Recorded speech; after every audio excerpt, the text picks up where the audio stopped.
Okay, okay, great. So, Ali, I've got your first question Yeah. uh, from Debofo, who says, what would you suggest to someone who wants to start a small agency? What are the main things to consider first and how to set it up? Okay, I think it's a broad question. I don't know what type of agency he's talking about, or in what field, right? But what I can say from my personal experience is that do more research and find out what it is exactly that is going to keep your business alive. Do you have something specific that you're selling, like a unique selling point? Are the people that your competitors, the people that are already in the game, like what are they doing right and what are they doing wrong, so that you Mm, can, like, make sure that you stand out from that, and mm. the first, I mean, the best thing to do is to start, bro. Yeah, Dave's like, yeah, yeah. if you start today, when you go to a company, when you're pitching, even if you can register the company and pack it, but those Yeah, years, like, when they see this company was founded in 2020, it will yeah, carry weight, yeah. yeah. Okay. So I've got another question from S. Jacobs, who Mhm. says, how do we educate South African creatives to establish a uniquely SA narrative to pitch to SA clients? And how do you convince them it's the best way forward? The best way to convince them is through case studies. Do your own little Mm, research, and I'll give you an example. So for the longest time, when we go into boardrooms, we once went to Spitz. Spitz is a shop. It's a well-known shop. We went to them and we were like, "This is our target audience, and this is the LSM that we have, that we're targeting, and these are the people that come onto the platform." And they rejected mm, us, and they said we are not the right fit for their brand. And that's simply because they don't know their brand as much as we do. The Scotanis wear mm, Kavela each and every day. So all you have to mm, do is incoming calls. Sorry.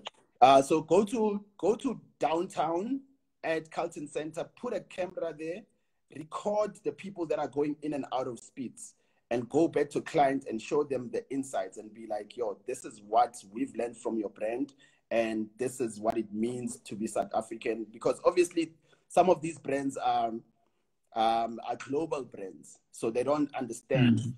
the narrative of SA. They might think that their Yeah, brand fits this person, but it doesn't. yeah, yeah. Yeah. Okay, okay. And Lisha says, so many essay online publications have come and gone. How has Kipandi managed to remain relevant throughout all these years while evolving and ensuring that it doesn't lose its brand visibility? So thank you so much for that question. That's an interesting question because we've seen a lot of publications come and go, and I think part of that is that, and I'm sorry to say this, but I think most of them were not focused in terms of they would have a 9 to 5 and still have this publication, and it's okay to have a 9 to 5 and still uh, Mm, pursue your dreams on the side. But what that does is that people that do it on a daily basis, people that believe in this mm, dream enough for them to say, I don't want to get employed, I don't want a salary, I'm going deep in and I'm going to be broke for a while. So they persistent. So even when brands see the content, they'll start seeing their content before yours, because by the time you're at 9 to 5, things are happening. Things are not waiting for you, you know? mm, Yeah. mm, mm. Okay, okay, that's interesting. So here's an interesting one from Mom World, who says, so Skipani used to have sponsors like Heineken. Now I see no ads. How do you guys make money now? Uh, Yo, monks. To be honest, bro, like I don't like ads, and so what we do, we try by all means to discourage clients to go for like display ads, the ads that you see on the site, right? But we do keep placeholders, and if you see now, I think UJ is running something through Google Ads. So we make our money through social media posts. We do a lot of video content for clients. Some of those content are syndicated with other publications. Because I know a lot of people think that, you know, you're competing with Slicker on Live, you're competing with Yomzansi, you're competing with Bubblegum. But in fact, we are an agency. So we go to clients, we get the business, we create the content, and then we syndicate it through other publications. And so the content is on YouTube, it lives forever. It's on our publication, it lives forever, and it's on other publishers, and it lives forever. Yeah. So that's how we make our money. There's influencer marketing that we also use as well to make money. So yeah, so it's not just ads, bro. Yeah. Like there's a lot that goes into campaigns as opposed to just ads. Yeah. So what are you saying, Ali? Or upgrade you? Yeah, basically. No, but you also see, it's just a thing of understanding the business, you know, and for us going into insights as well, like it's because of what people would say to us. Back then, when we're doing a lot of events and taking pictures at events, a lot of people, a lot of agencies would use our pictures to pitch and even show how the youth in SA behaves, and they put it in their PowerPoint presentations, and they pitch for a client work, and they would get the client, right? So I remember Desiree from Bomb Production was shooting an episode on us, just talking about Skipani as a whole. And we sat down with her after that, and she's the one that made that obvious to us when she said that they have pitched on a number of shows, and for their storyboards and everything else, they would go on Skipani and take out the insights and put them on their proposals and do the actual proposal.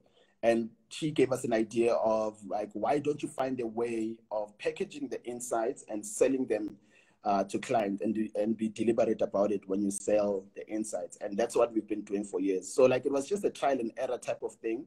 Whereas we started selling just banner ads, and as the years went, we started selling, you know, more than just banner ads, you know. And obviously, when you see how things are structured, so there's this thing called programmatic, which is very problematic.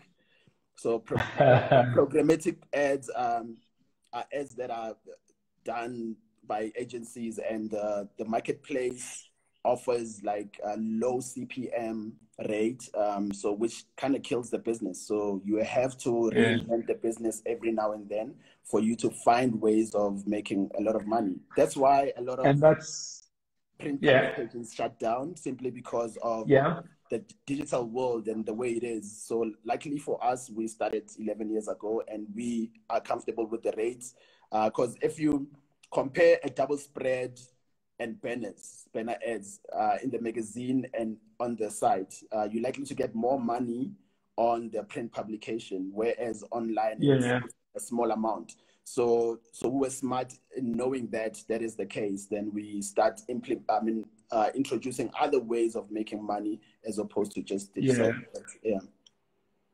Which is a great pivot. You know, I once read an article about Naspers, and they compared it to New York Times, right? And basically, they took both businesses and they kind of said, because Naspers, from a very long time ago, they saw the trend in print publications, right? Yeah. And they decided to diversify long time ago, and they invested in e-commerce quite a bit. Online publications, etc., etc. I mean, they're an indirect shareholder in Facebook through Tencent in China. I mean, applications like WeChat, you know, what we call WeChat, in China, is huge. I mean, in a population with over 1 billion people, right? And they have a significant stake in that, right? And the value of Naspers, right, versus a New York Times, it's like they're not even comparable. You can't even put them in the same sentence. Naspers has grown up, it's massive, right? Whereas New York Times going down. And purely because the New York Times just didn't pivot and didn't change with the times early enough. And what you are saying to me as I'm listening to you, Ali, you say, well, the banner model is there, right? But why sell banners when you can sell ideas and take those ideas and give them to an audience that you already own and monetize that That's and build a sustainable business? That's exactly how it is, see. And thank you for phrasing it like that, because that's exactly what we're doing at the moment. You know, we saw that the banner ads aren't working at all, and clients tend to like insist on them. But now we are in a position where we can convince client otherwise, because we know the publication, Yeah, and we can show them yeah, results that this is, you know, these are the results. yeah, Yeah. yeah. So Mong World says, sure, buddy, you know I'm proud of you. Thank you, Mom. Thank you. So Ali, that comes. This is the end of our conversation tonight. In the last minute, do you have any parting words for everyone? Just keep on watching Skipani, .co.za. We've got 2 sites now, so we've divided the site into video content and written content. There's skipani.tv and skipani.co.za. We've got SA Creatives Network as well, sacreatives.co.za. So by the way, guys, that's also run by Ali. So he runs this platform. This is his too. Yeah, so I'm a And shareholder his at partner. I'm a shareholder at SA Creatives as well. So yeah, yeah. So basically that's it. Please be on the lookout for that, and Fresh AF. Yeah, we'll be approaching clients and Yeah. getting the business. All right. The countdown hasn't started. Oh, Okay. is it? Now, it hasn't. How's Nice. Ngozi doing? I mean, you So own your own daily sun. so basically, we were once flagged by Google. You know, when you're trying to, because we were trying to follow the Google policies so that our SEO ranking goes up, and like sometimes, like when we have client banners or the advertisers, they are sitting next to a piece of content that is degrading, or maybe that they don't want to align with, that is not Yeah. aligning to their brand. Now we had Yeah. to separate that content and put it on its own platform. So that's what we did. So we built a platform called gosi.co.za, which is like the TMZ of SA. So please check that out when you have time. So yeah. So How's it doing? it's doing well. It's doing wonders. Simply because of the research that goes into writing the article. We actually call people for comments. We do compliment people when they do the good work. It's just started from, like, it's reporting journalism, basically. Mm, And it's mm, doing mm. amazingly well. I mean, the content that is there, it's shared by big people in the industry even. So Yeah. it's not Yeah. trash content. So now, Ali, right? How big is your audience now? When you take all the publications, so now you've got 3 publications sitting under you. You've got SA Creators, you've got Skipan, and you've got Nkosi. You own 3 publications now. How big is your audience now that you're speaking to in the last 20 seconds? In the last 20 seconds. So we're sitting on 250,000 people that are engaging on with the platforms, and in a month we get about 4 million impressions on social media.